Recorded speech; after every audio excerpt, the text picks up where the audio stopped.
what was the biggest mindset shift you had between, say, club or area level contests and the world stage? Because you've been there, right? So what was the biggest mindset shift for you? Wow, that's a fantastic question.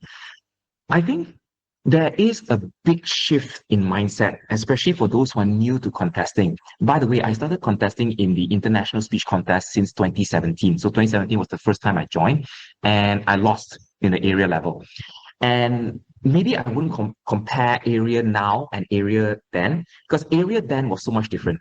When I joined a contest, one of my main purposes is just to prove to my club members that, hey, I'm better than you guys. I'm a better speaker. But along the years, it has shifted dramatically because in this contest, it's not about who is better than who. What matters is how much are you willing to put in the effort to grow. But yes, an area level is still very localized in the way that you write your speeches, in the way that you deliver your messages. It's still very localized. But in the world stage, totally different. The way you speak, the way your message lands has to be universal. That is the biggest shift. So what may work locally in an area will not work in the world stage. Mm. Mm. So it's a real challenge to craft your message in a way that it resonates universally with all kind of Yes. audience. And you also talked about the spotlight in one of your previous session with C-Level Club. Like you are not the spotlight, speaker is not the spotlight, but the audience, and what lesson or what value can you bring to the audience? So in one word, what would be the value proposition of this pop-up speech for the audience? Ooh, one word to for the value proposition.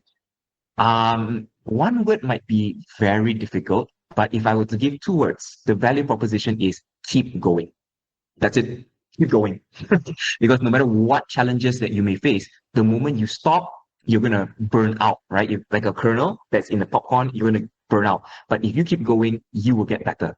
Yeah. Keep going. I think I might have slipped there. I was meant to say one sentence, not one word. So what would your one sentence version be? Yeah. So same thing. One sentence would be keep going. Yeah. Because a lot of us we do face challenges on a day-to-day basis.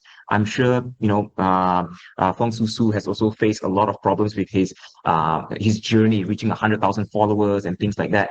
And people will always come in the form of rejection, dejection. But the moment you keep going, that's where real growth happens. But the moment you stop and quit, then you are going to just stay where you are.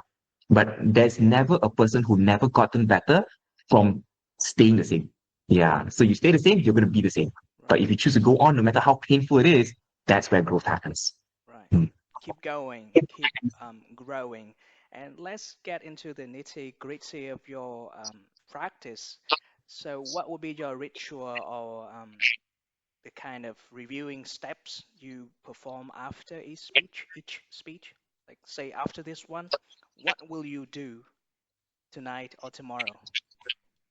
All right. So usually what my ritual is, especially when it comes to world championship speeches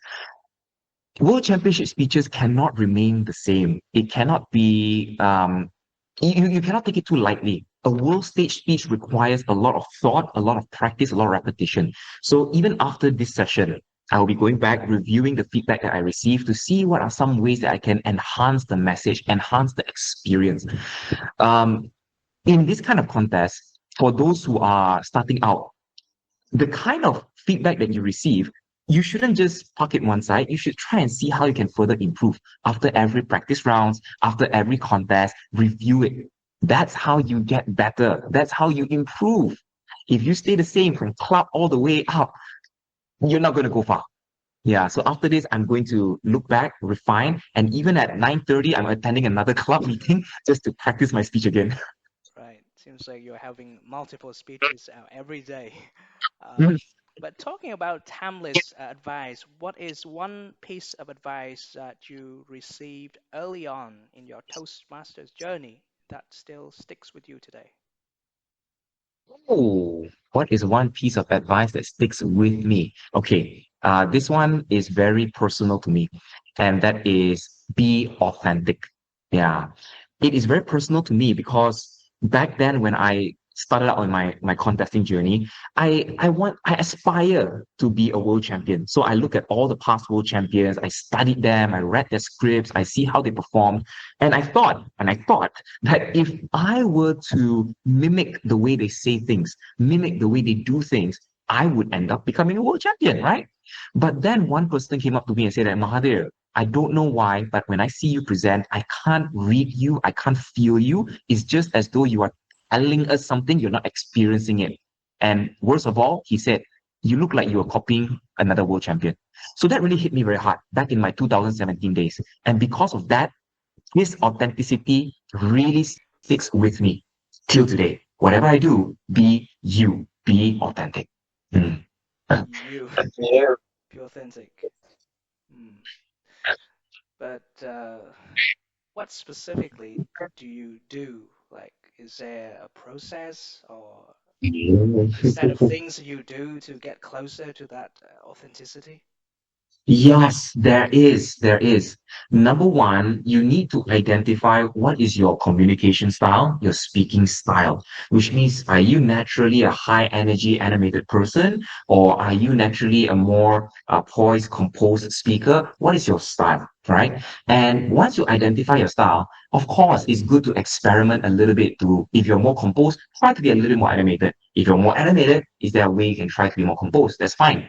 But it is only a problem when you do not showcase any form of you on stage. Let's say, for example, right, I hold this statement true to me, and I always tell this to club members as well.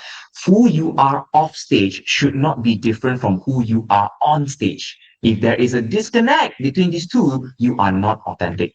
So by the time you finish your speeches, people must say, wow, I see Mahathir on stage and off stage, totally the same person.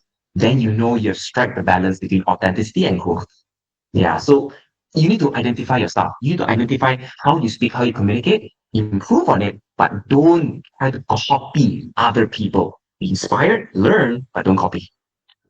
Wow, inspire, learn, but don't copy.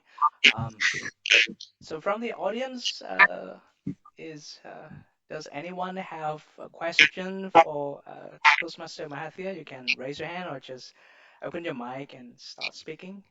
Is there any questions? I think Yadming. Oh, Toastmaster Yadming, you have a question? Go ahead. Yeah, I just received a question from the audience. The question is there any daily exercises that make you improve your public speaking? Okay. So if I heard you correctly, is there any daily practices or instances that I do to improve my speaking? Is that correct? Yes, exactly, exactly. Okay, thank you so much, Min, for a great question. Yes, yes, there is. There's a lot of it. There are many daily practices, and the first of which is you must utilize the power of your phone. Yeah, you must utilize that. You have to record yourself and watch yourself. It's cringy, I know, but if you can keep going, yeah, keep going despite the cringy video that you watch yourself, that's where you learn, that's where you grow, right? You can only find out what are the areas that you are what areas that you are leaking when it comes to speaking, right? Is your body language a little bit off? Is it a bit awkward? Is the tone a bit off? Then you can find. So watching yourself via the recording does help. Number two, and I love this as much as I can, is because if you actually take time to watch great speakers, study them, fantastic. Because some great speakers are there because they have already done the work. They have already experienced things to be where they are.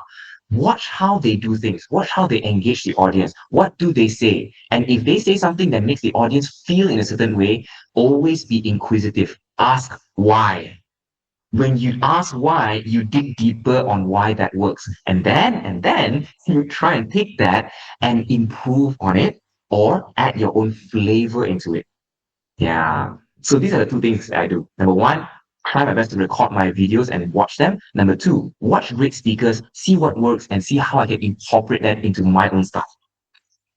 Hope that answers the question, Min. Yes, definitely. We are doing your second advice now. Fantastic Yeah, we advice. just need to record ourselves in our phone. Yeah, thank you so much. Mas, if you had just about 30 seconds to coach someone, well, you are into the training business, right? If I'm correct. So if you had just 30 seconds to coach someone before their big speech, district competition, district contest, or area, what would you tell them? Nice. I love this question, and there's a reason why.